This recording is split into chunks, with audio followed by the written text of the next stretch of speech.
Sebagai fact deh, kayak pasalnya, sejujurnya gue kurang tahu sih. Kalau gue personally gue nggak tahu. Tahu yang gue tahu nggak ada. I'm pretty sure there is loh, pasalnya ada. But okay, I don't know the number, gue gak mau sotoy. Sebenarnya kita ada KUHP di Indonesia, tapi itu sebenarnya hanya membahas tentang pencabulan dan pemerkosaan, dan itu sebetulnya tidak membantu proses pemulihan untuk korbannya. Gue nggak tahu apakah ada lagi yang lain atau enggak, tapi itu satu hal yang gue ketahui. Jadi ada KUHP, of course, kayak Indonesian Criminal Code. Terus kalau misalnya untuk rumah tangga itu ada undang-undang penghapusan kekerasan dalam rumah tangga. Terus untuk anak ada undang-undang perlindungan anak. Itu specifically-nya. Terus ada apa lagi? Ada undang-undang pornografi. Ada undang-undang tentang perdagangan orang. Gue lupa nama lengkap undang-undangnya apa. Tapi ya gitu, semuanya itu nggak ada yang satu spesifik untuk penghapusan kekerasan seksual. Jadi di macam-macam.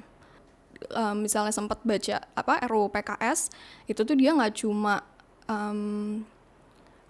maksudnya jadiin satu gitu peraturan-peraturan yang ada, tapi mereka juga kayak memperluas definisi kekerasan seksual itu sendiri. Dan ada dua lagi yang sebelumnya belum diatur di undang-undang yang sekarang, penyiksaan seksual sama pemaksaan aborsi kalau nggak salah. Pemaksaan aborsi atau pemaksaan kontrasepsi itu belum ada di hukum positif Indonesia sekarang. Karena pembahasannya agak sulit. Do you think the reason is justified? Banyak yang lebih sulit daripada itu. It's a cheap excuse deh. Lebih sulit lagi buat orang-orang yang kena harassment sama kayak rape gitu-gitu sih. Itu mentalitas yang kayak, ya udahlah tuh, bodo amat lah, ntar terlalu sulit. Dan maksudnya, nah ini yang frustrating, I was actually talking about it with the Gojek driver on the way here, is the fact that we quote-unquote, karena di atas udah bahkan mainnya gimana beda, kita nggak bisa do anything about it gitu. It's pretty tough for us untuk bilang kayak, gue mau change, okay? No, it's not justified. Di sisi lain, gue juga menyadari bahwa sebetulnya untuk bisa membuat keputusan, untuk bisa melegalkan sebuah undang-undang itu tuh juga merupakan suatu hal yang amat politis. Jadi, gue nggak tahu apa yang ada di dalam situ. Mungkin itu emang bukan prioritas prolegnasnya, bukan prioritas dalam DPR-nya. Itu memang sangat disayangkan.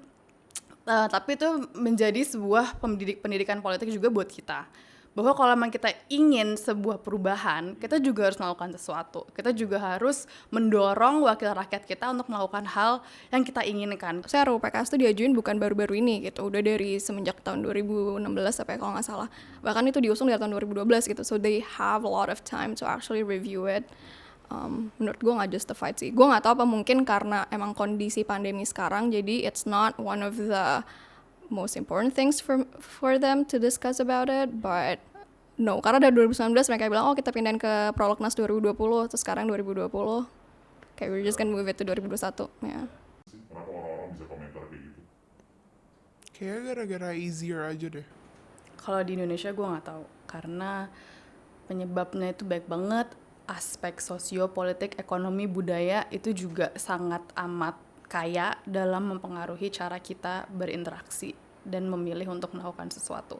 Partly, I'm not saying that this is fully 100% ini kenapa terjadi, tapi partly adalah kita, the majority of the Indonesian people are Muslim, dan di Muslim itu kan memang kayak lu dipercaya bahwa lu harus menutupi aurat lu untuk menghindari, salah satunya ya untuk menghindari pandangan dari lawan jenis gitu. Nah itu we grow up with that. Jadi yang ditanamkan adalah itu dari diri lo sendiri, bahwa kayak lo harus menutupi diri lo sendiri. Jadi kalau misalkan lo diapa-apain ya salah lo gitu. Mungkin karena kulturnya kali ya gitu. Kayak women especially were expected to wear kayak baju tertutup all the time. Jadi kalau misalnya mereka pakai baju kebuka dikit, itu mereka mengundang, karena kayak narasi yang ada di masyarakat kayak laki-laki punya birahi lebih tinggi gitu. Jadi kalau misalnya mereka melihat perempuan dengan baju yang lebih terbuka, ya jangan salahin laki-laki gitu. Mungkin tadi kayak balik lagi kayak yang tadi gue bilang, kayak budaya patriarki emang kental banget. Jadi kayak gitu mereka victim blaming. Dan mungkin kurang pengetahuan juga gitu, kurang mengerti konsep konsen itu apa, kurang mengerti konsep kebebasan berekspresi, as in kayak you can wear whatever you want. Jadi Dan balik lagi akhirnya pertanyaan pertama yang dilontarkan, lo pakai baju apa gitu. Kalau victim blaming di sini lebih ya karena orang nggak terbuka tentang seks. Facts dulu menurut lu yang enough evidence apa, dan opini menurut lu yang enough evidence itu apa? Jadi kalau di hukum Indonesia sekarang kayak suatu perkara gitu bisa diajukan ke misalnya lo ke polisi kan pasti fokusnya buktinya mana gitu. Dan akhirnya ntar dilimpahkan ke jaksa itu kan minimal 2.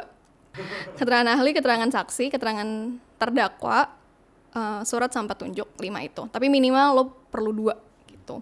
Jadi nanti di RUU PKS pun mereka tuh menegaskan jadi keterangan korban kalau misalnya lo dilecehkan gitu itu satu alat bukti dan lo butuh satu alat bukti lainnya 2. Menurut gue itu kayak ya bagus sih gitu. Jadi nggak kayak cuman keterangan kayak cuman he said, she said gitu. Tapi ada satu alat bukti lain yang menunjukkan kalau oh ini this actually happened gitu. Okay. Less sexual harassment cases. Mr. Nadim, tolong. I'm kidding. Let's not make sex taboo gitu. Kayak as a parents, as a teacher, you can't just kayak ngasih tahu anatomy of human biology terus kayak expect the children just kayak go find out for themselves. Di sini tuh malah mungkin kayak gara-gara terpendam terus kayak meledaknya tuh malah jadi cara yang salah menurut gue sih. Sex education. Kita pertama harus ngilangin stigma seks. Kalau seks tuh, oh seks itu cuma gini. Padahal tuh kayak, dude, puberty aja kita grow up, maaf aja. Kayak mau cewek mau cowok tuh sama aja. Sexual, it's a part of us. Biologically, it's a part of us emang growing up. That's emang kita entering a sexual phase of our lives where we start becoming reproductive. It's like this. And the less it becomes a taboo, the more it becomes ya udah. Kayak pas gue dulu mulai ngerokok, mak gue bilang jangan. Jujur gue tambah kepo karena ngerokok, cause she told me not to do it. Kayak di Swedia, dia udah ajarin anak-anak kecil, anak-anak TK itu soal sex education. Jadi cara untuk lo menjaga atau menghargai body parts lo dan body parts orang lain tuh nggak boleh disentuh. Kalau materi tentang gender gitu, tentang penghapusan kekerasan seksual itu dimasukkan ke kurikulum pendidikan gitu. Jadi bukan suatu hal yang opsional, bukan sesuatu misalnya kayak gue it's something that I care about, jadi gue kayak cari tahu apa sih di internet gitu. Banyak hal yang pada akhirnya sangat krusial dalam pertumbuhan seorang manusia yang berasal dari keluarga. Jadi harapannya adalah semoga gue juga bisa mempraktekkan ini ketika gue sudah punya anak nanti, bahwa diskursus tentang isu-isu yang sulit itu bisa dimulai dalam keluarga. Kalau anaknya punya pertanyaan, ya sok dijawab bareng-bareng. Kalau emang nggak bisa jawab, ya semoga kita sebagai orang tua memiliki kemauan untuk mengatakan gue nggak tahu, mama nggak tahu, papa nggak tahu, tapi yuk kita coba cari tahu bareng-bareng. Orang tua kita, do you think it was maybe less sensitive then as opposed to now? Ya, I think kayak feminisme itu sendiri kan, kayak sebelumnya ya it's a man's world gitu, perempuan itu kelas 2. Tapi kan terus perempuan sadar kayak no gitu, kayak we're just as equal as men gitu. Teruslah berkembang sampai sekarang, gue nggak tahu kayak feminism kayak fourth wave or something. Iya, memang mungkin sesuatu yang berhubungan sama umur dan budaya juga sih. Kita semakin lama semakin menormalisasi diskursus seperti ini gitu. Di zaman mereka mungkin tidak terbuka sama sekali. Gue juga nggak tahu apa yang ibu gue pernah alamin TBH waktu dia masih muda, dan mungkin buat dia juga itu bukan suatu hal yang nyaman. Okay, if you think about it, yang biasanya komen bajunya jangan kayak gitu dong, it's mostly orang tua kan. We tend to be more open-minded and also dressed openly. Like there's a lot of girls who like to wear crop tops and everything. It just became like a normal thing, and as well as sexualizing everything, which actually started in the 70s when females first started becoming sex figures in public eye. Secara sensitifnya mungkin kayak hampir sama gitu. Cuma kayak sekarang itu orang lebih educated dan orang bisa tahu cara menyikapinya, dan kayak it's not a new thing anymore. Event number 1, did you end up telling anybody about event number 1? At first I didn't. For months I kept it to myself, but it was very self-destructing ya, because kayak wah I was messing up in my school. Gue kayak wah itu ancur-ancuran banget. Gue kayak nggak tahu jadwal gue kayak bisa-bisanya tahu-tahu masuk lagi ujian masuk salah kelas, kayak orang linglung banget gitu loh, kehancuran gitu. I kept on thinking about what happened, dan kayak it plays kayak keripit mulu gitu loh. Jadi akhirnya sampai at one point gue nggak kuat, akhirnya gue cerita ke salah satu sahabat gue yang gue percaya. Actually there was two of them yang gue percaya, and then ya udah, akhirnya dari situ mereka bener-bener nemenin gue banget sih through my healing. Pokoknya they were really there for me.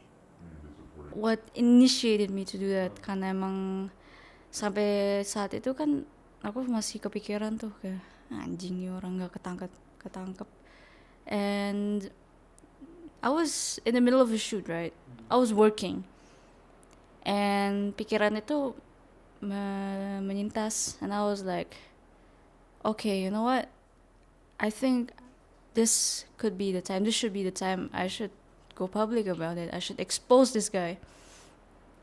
Because I felt really angry, you know. I felt like he could live on so easily, you know, and then maybe even hurting other girls with feeling no guilt because no one has caught him yet. And sedangkan all these girls, maybe, or probably me, I'm like traumatized till now, and it took me a really long time to get over it, you know. And maybe not all girls could get over it that fast. So I think I wanted to put a stop to that. And pas aku ngepost itu sebenarnya aku udah hopeless. Kayak ya udahlah, siapa tahu ada satu atau dua orang yang kenal satu orang yang bisa ngebantu. And I posted after I was done shooting. Aku tidur, bangun. Wow. Wow. I did not expect that. And yeah. Belajar apa dari experience itu? Buat kayak lebih apa ya, kayak respect myself, kayak to say no to things yang kayak ya gue nggak mau do aja. Never let my guard down, never ever let my guard down. Dan lebih apa ya, lebih harus tahu cara bersikap ke orang. I mean, nggak semua orang bisa diajak santai atau nggak semua orang bisa diajak bercanda. In the beginning pas kejadian I was really scared.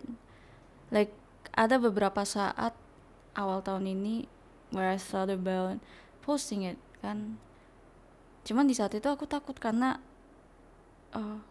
paling nanti dicap caper atau paling dicap pansos, cari perhatian di medsos. And yeah, there are people who commented that, like, you know, netizen lah, were like, ini mah pansos, ini cuma demi viral doang segala macem.